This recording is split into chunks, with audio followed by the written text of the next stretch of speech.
Good morning, guys. I'm Chris, and welcome back to this Sunday's episode of Rift Amps.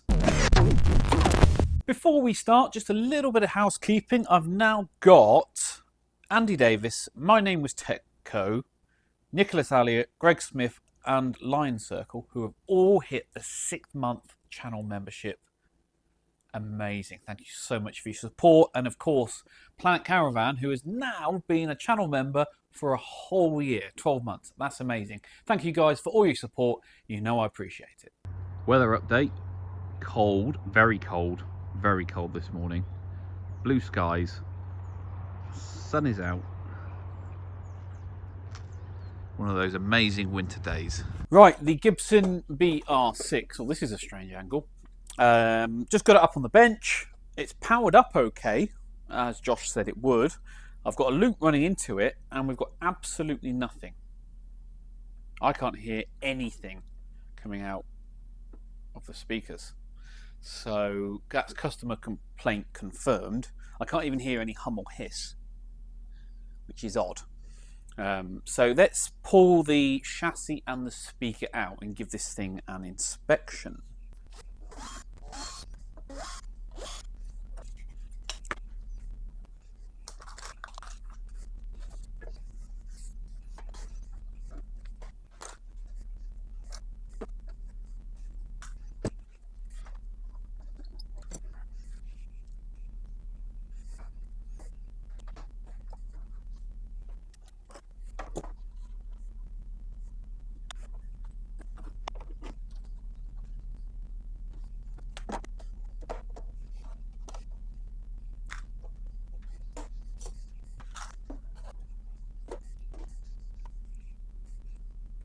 Right then, this speaker is not in good shape. Not in good shape at all. I mean, the cone's gone. I don't think there's any way you're going to bodge that cone back together. So, yeah, that's gone. Right, I'm just making sure I got the correct schematic, because the first schematic that I found for it had a 6SL7 in V1, but that one only has the 2 inputs. The 3 input model, which I think was later, has the 6SJ7 and the 3 inputs, which is what this amp is. So this one is a BR6F, as far as I can tell. Very, very simple circuit design, really simple, but here you go. Here's the output from the rectifier valve. Got a filter stage there, and then you've got the field coil here. It says it's 1000 ohm, which is then filtered by a 10 microfarad cap. So as you can see, that less of the speaker doesn't actually function until you've got some energy running through that coil. Doesn't give us the impedance of the speaker. I assume it's going to be either 4 or 8 ohms, but we'll look into that. Apart from that, very simple 6SN7 phase inverter, driven by a single 6SJ7 pentode. Not much to it really. We've got no output from the amp, so I need to do some basic voltage checks, make sure we're actually getting voltage where we expect it to be, which will be easy enough to do. And then we need to scope the output of the output transformer to see if there is any signal that's heading to the speaker but isn't actually being converted into audio by the speaker itself. That will confirm whether it's the speaker that's at fault, which is going to need reconing anyway, or whether there's something else going on. So let's have a good look at it, shall we? So you've got on the speaker itself, this is the field coil where you'd normally find the magnet on a permanent magnet setup, and this is the output transformer. So you've got primary side of the, which obviously goes off to your 6v6s, and your secondary side, which connects onto the speaker here. So we'll just check that there's nothing in there that looks broken. I think it's had a repair previously, but I think the coil's gone. Oh yeah, the coil's popped out of the voice coil's completely come out of the spider. So we do have a knackered speaker. So in theory then, I could hook up a 4 ohm speaker, assuming it is 4 ohm, I could disconnect these two wires and hook them up to these points here, and we should get some audio. Should we do that? Let's do that. Okay, I've just quickly hooked up my bench speaker setup in parallel with a knackered speaker because I didn't want to desolder any of those connections for the time being. Amp's now powered up on the bench, loop running into it.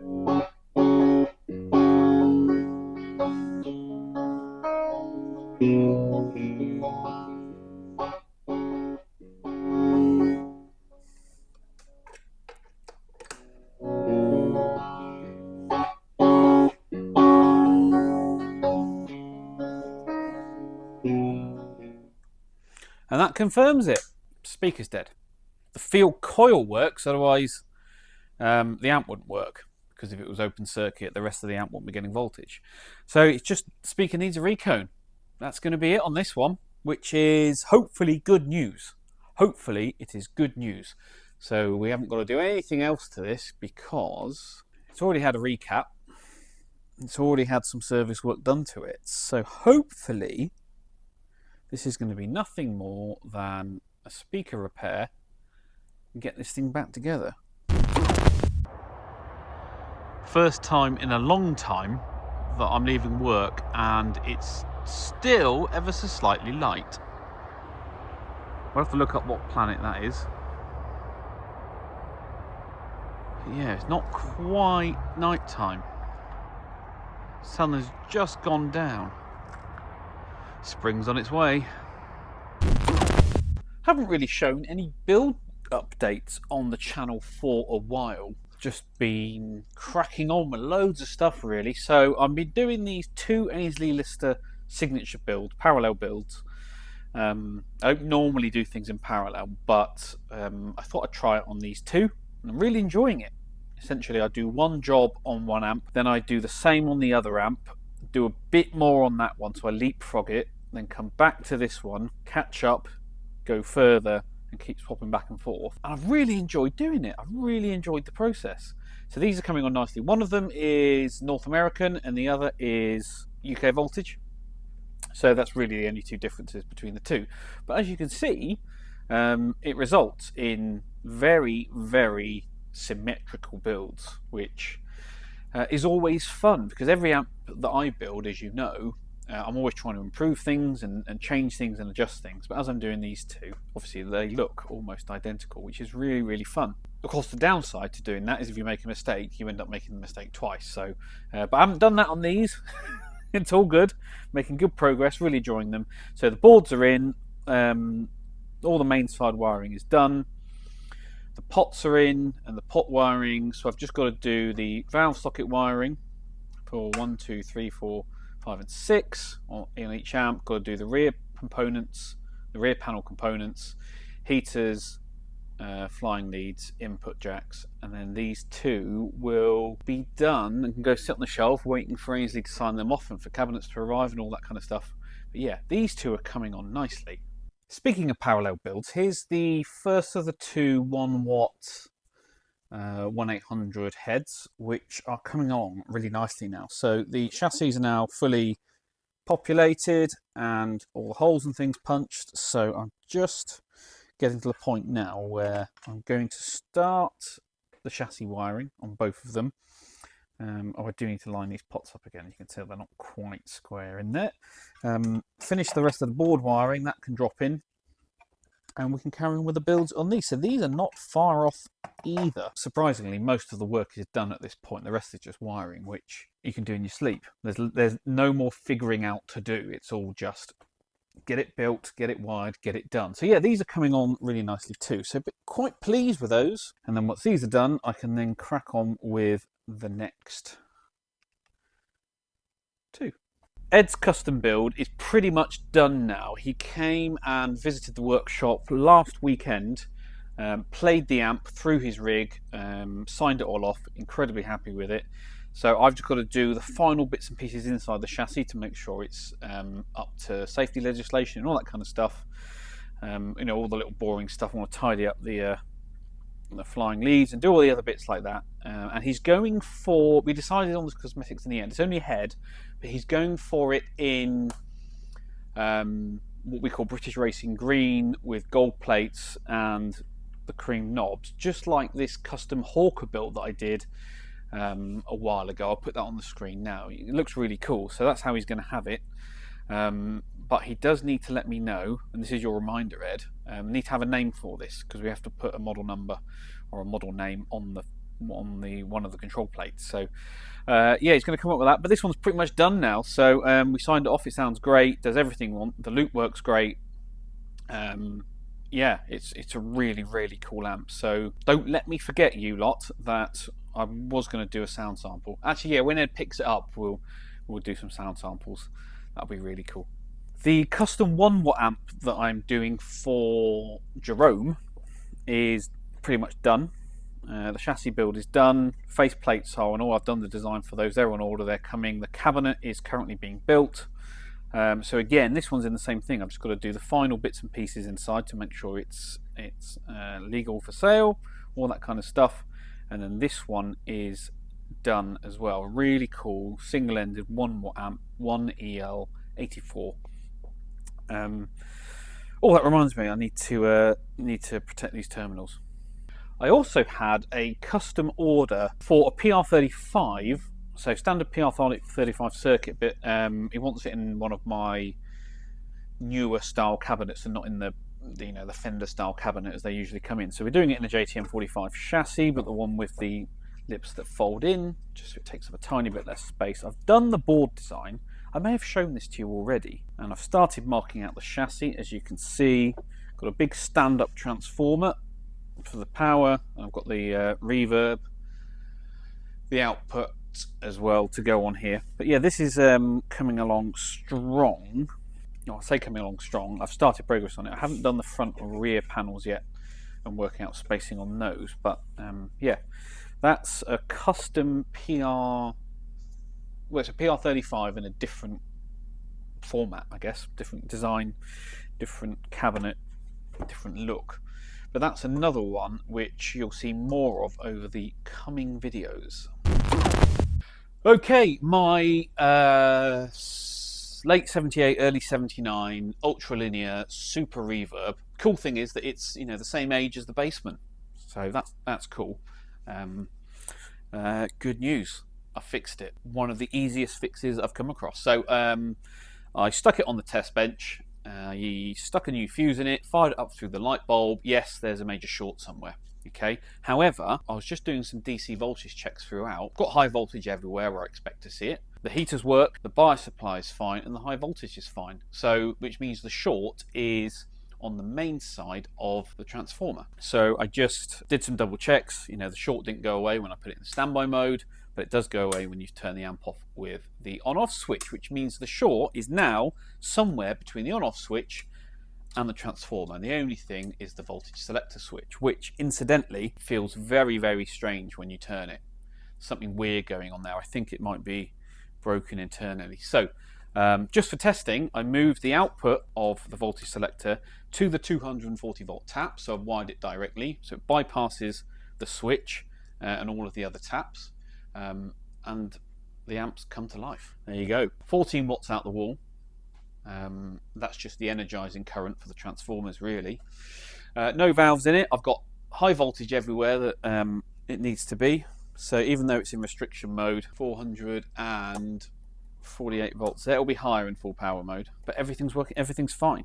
There's no issue with this amp. That's all it was. Just a dodgy, very dodgy voltage selector switch, this thing down here. So yeah, that's the amp pretty much diagnosed and sorted. So what am I going to do with it? Well, it's going to need a full recap and a good service. The cabinet needs a good cleanup. It needs the reverb tank checking. I need to source myself, unfortunately this is the expensive bit, 4 10-inch speakers. So I might get in touch with some of my trade suppliers, see if we can get something on the cheap. I really lucked into it. The reason this amp was put away all those years ago was a dodgy voltage selector. That's it. Bypass that and it's come alive. So I'm really happy. So a full recap. To recap, it's going to need a full recap, as any amp of this age probably does now. Good old service. Might swap out all the sockets because on the underside they're a bit rusty. I don't know what to do about the rust. whether I treat it or just leave it, because it doesn't look good and it's only going to get worse. So maybe we look into doing something with that, but it's certainly not going to get a full rebuild like the basement got. But yeah, we'll get this thing up and running. This will be fine, and this will sound great. It'll be a great amp for the workshop. 70 watts, so nice pedal platform there. We can do some cool things with it, but yeah, it's not going to be anywhere near as expensive, at least chassis wise, as I thought it would. My biggest outlay is simply going to be 4 speakers. That's it. I can cobble together some valves, do a recap, stick some nice F&Ts and whatnot in it, make sure everything's working fine, and I've got myself another great workhorse amplifier. Right, this is the silver panel Princeton Reverb, the one that came in and I showed you on, what was it, Sunday's video? Yeah, it was last Sunday's video. So just to recap, it's come in, it's a US model, so it's got a US only power transformer. So he's asked that we remove that and fit a 240 volt power transformer. Okay, cool, we can do that for him. Obviously he'll get the original back, and then if he wants to convert the amp back in the future, that's fine, that's possible. He said we could have an IEC socket where the 110 volt outlet is, this one on the back. So we'll pull that off and have a look and check hole sizing, see what's going to fit in there, and if we can avoid modifying the chassis, then obviously that's the best way to go. This one has got a master volume up here where the intensity control used to be, and he wants that moving to where the ground switch is on the back. Is that right? Yeah. Yeah, master volume to the rear ground switch hole. I can see a few odd bits of wiring, blah, blah, blah, blah, blah. The rest of the amp can go back to stock. But he wants to keep the mods that he's done, and just go through it and do what's required. So that's what we're going to do. I need to understand how the tremolo has been modified and made to work. Now, I assume now it's a fixed intensity. Make sure we fully understand that. So when we move the master volume control over, it looks like the master volume simply takes the output from the phase inverter, and rather than going straight to the grids, it's in series with that, really. But I need to understand the rest of it, which is fine. Some of the work in here is okay. Some of it can be improved. So, we'll do that tastefully. We're going to add some grid and screen stoppers to the output valves, all that kind of stuff. So, as you can see, I've already cut the mains cable off. I don't know, or maybe you can't see, but that's what I've done. So I'm going to time lapse it now. I'm just going to undo all of this, and yeah, at least get the transformer out today, and then we can start to make a further plan about what we're going to do and why.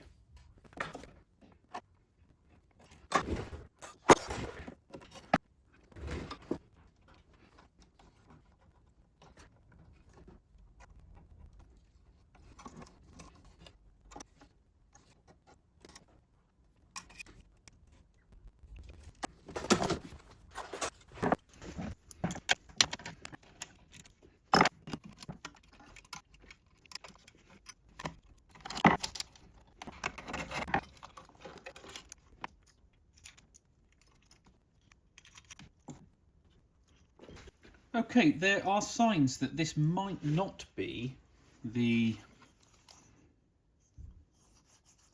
original transformer for the amp, or at least 24th week of 67, which might be correct. Or is it 77? Is it a replacement from 77? Because you can see there's, where I unsoldered all the wires, there are still tails from previous wire, and there still is here as well, look, there. And I noticed it up on the valve heating as well. So we'll look into that further, but maybe this isn't the original transformer for the amp, or because I can't see a reason why anyone would desolder it. And well, these wires were cut at some point, and then not these wires. Or maybe they are. I don't know. Someone was having some fun anyway, weren't they? I need to double check whether that was the part number that they used on 67 amps, or whether that's the late 70s part number. because it should be a 125 P1B, but I can't remember when they started using the 022 code. So I'll look that up and find out. So that's, anyway, that's that out. We just need to do the rest of the mains wiring. So I need to remove the ground switch and the you see, look, yeah, actually, yeah, you can see there's a piece of wire there on the on-off switch, which indicates that transformer has been out at least once before in its life, or a transformer has been out. Anyway, so I'm going to remove the ground switch, the accessory socket, clean all this up, clean up all of the excess solder. We're going to be doing a new filter cap on this anyway, new electrolytics, so that's all got to come out.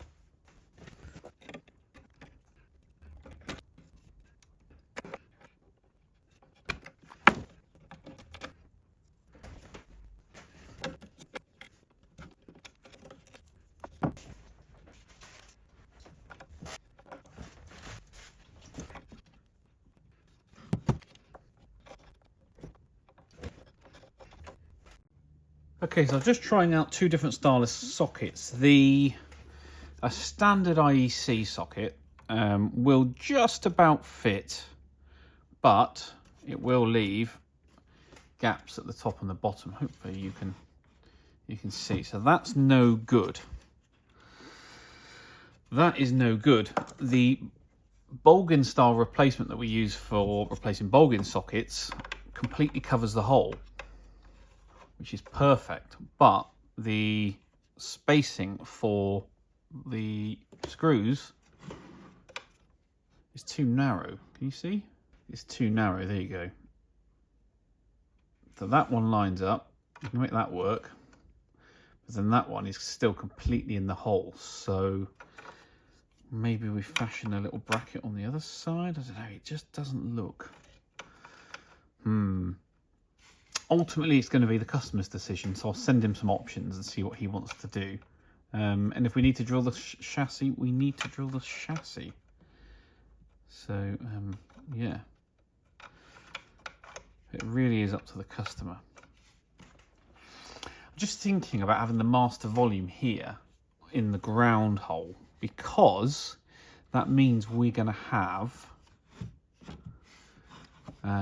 signal wires going as close to mains as they could ever get, really, which is might cause all sorts of problems. Even if it's shielded wire, which it does appear to be, it might just end up being too noisy. So I'm going to have a think about this master volume,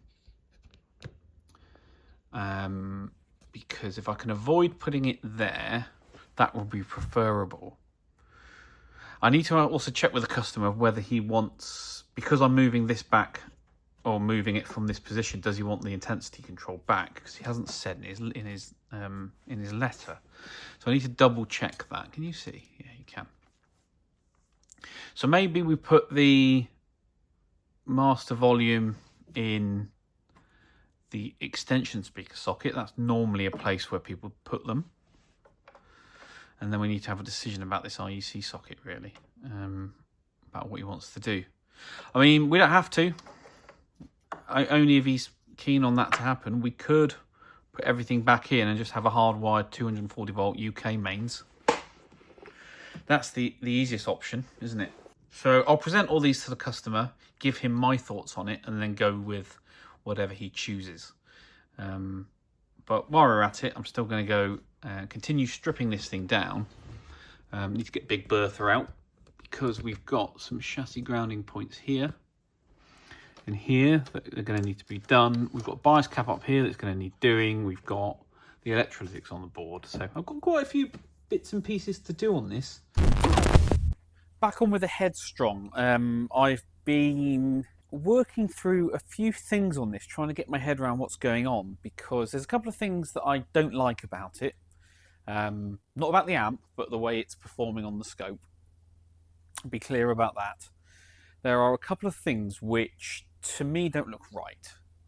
Okay, and as a fellow builder of Princeton reverb style amps. I do a lot of them. I tend to know what they should look like and what they shouldn't look like and what's going on and when something's not right. So that's where we are. First thing, as you know, and I showed this off on the other video, was the output trace has this strange bump coming up on one side, and it's worse on this side than it is coming down on the other. It is there on the downward slope, but it's not as prominent as it is on the upward slope. So I'm still investigating that. I'm still looking into that. That's one issue. The other thing is when you overdrive the amp, it overdrives in a very strange way. You can see that bump becomes more accented, and the downward side does slightly more as well. But you get this very strange cut off at the top here, and you'll see the bottom peak is wobbling around a little bit. So there's something strange going on there. But overall, the reason I've got this so zoomed in is that I'm actually running at 82 Hertz, which is the lowest note on a standard tuned guitar, low E. To recap, this amp has got, the customer's complaint is there's a weird distortion or on the tail of bass notes as he plays the amp. And I'll be honest with you, I really struggled to hear it when he demonstrated it, although I think I heard it. I noticed there were other characteristics of the bottom end that weren't quite right, and that's what I'm seeing on the scope. So here we've got maximum clipping on a low E. And if I advance the bass control on the amp,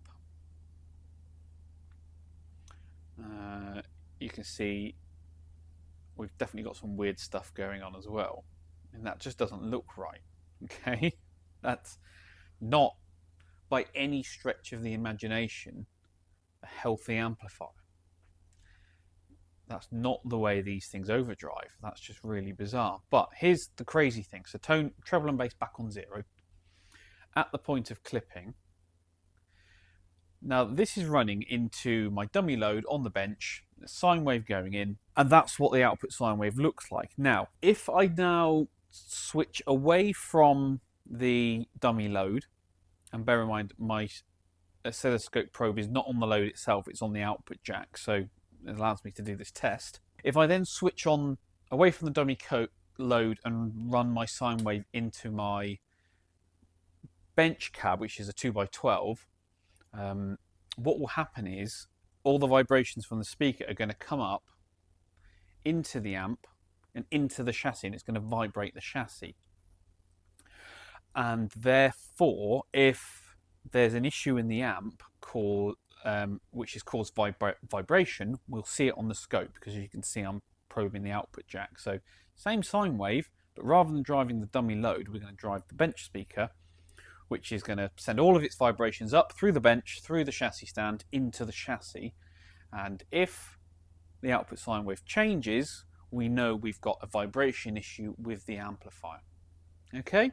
So I'll just zoom you in to the scope so you can see what's going on. Unfortunately, when I switch to the bench speaker, you're going to hear it. You're going to hear a low E note, and it's going to be quite loud because I've got the amp currently running about 6.5 on the volume. So we are going to be kicking out some volume right now, but you'll see an almost, well, if there is a difference, if there is an issue with the amp caused by vibrations, we'll see a change in the output sine wave. Okay, are you ready? Here we go.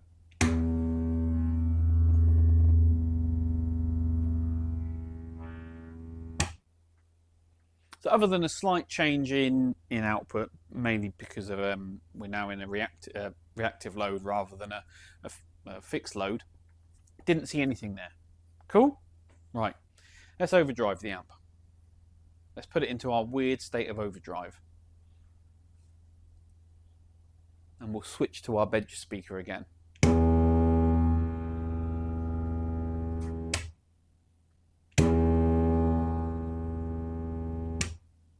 Do you see it? Do you see it?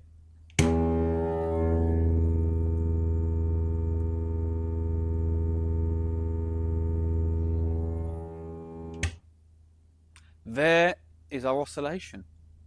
we have stray couplings somewhere in the chassis cause vibrations from the speaker, and we've now got to find it. So I found the issue, but this is why you shouldn't just test on a test bench. You need to test with speakers. Now, some people will actually have a dedicated vibrator unit to vibrate chassis that way. My bench cab is powerful enough that I can do it this way. Look, I'll show you again.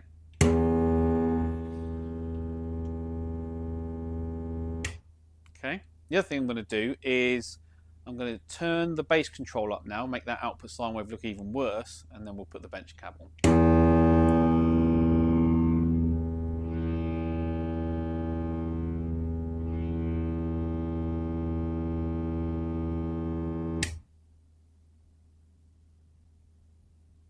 Okay, so something in the chassis is vibrating and affecting our output sine wave. There's something in here going on. Now we've got to find it. Easiest way to do that is to scope the anodes of every stage throughout the amplifier and find out where. If you find the stage where it isn't, and the next one after that it is, then that's where your issue is going to lie. So really interesting on this one. I'm going to keep messing around off camera, and hopefully I get to come back and show you on the oscilloscope and on the bench exactly where the issue lies. Right, the Laney clip is up and running, and it's sounding incredible. I am so pleased with this, especially considering where the customer started with it, thinking it's going to need a replacement power transformer. No, not the case. The only thing I have had to do is swap out the 2 input jacks on the normal channel. We found that issue in the phase inverter. It's had a full recap. It's biased ever so slightly too cold. Tiny amount. But it sounds so good. I'm tempted to leave it where it is. So I'm going to do some sound samples. I've currently got presence, bass, middle and treble all at noon. I'll do both channels, but we'll start with the clip channel. We'll start clean. I'll show you what the top switch does. Then we'll bring in the clip circuit so you can hear how that gives the amp an overdrive. And then the normal channel is the clean channel, as it were. But we'll just run the standard loop through it so that you're all familiar with. And I'm going to go all the way up to max output so you can really hear what this thing sounds like.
And there we go.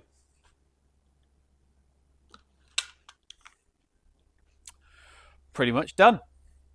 Up and running, not many casualties, and a good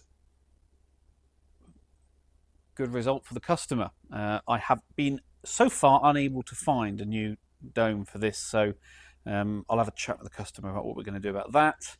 And we need to give the cabinet a good clean, find some mounting screws for the cabinet, get all this in. I do need to redo the grounding scheme for the safety earth. Apart from that, yeah, we're done. Laney clip.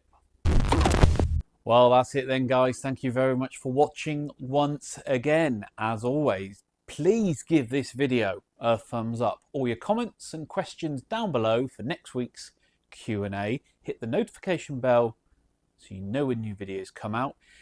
Please subscribe if you haven't already. The subscriber numbers are insane. Just keep going up and up. I can't believe so many of you tune in and watch my stuff. If you're feeling super generous, please think about joining the channel like these guys have, and I will catch you all at the next one.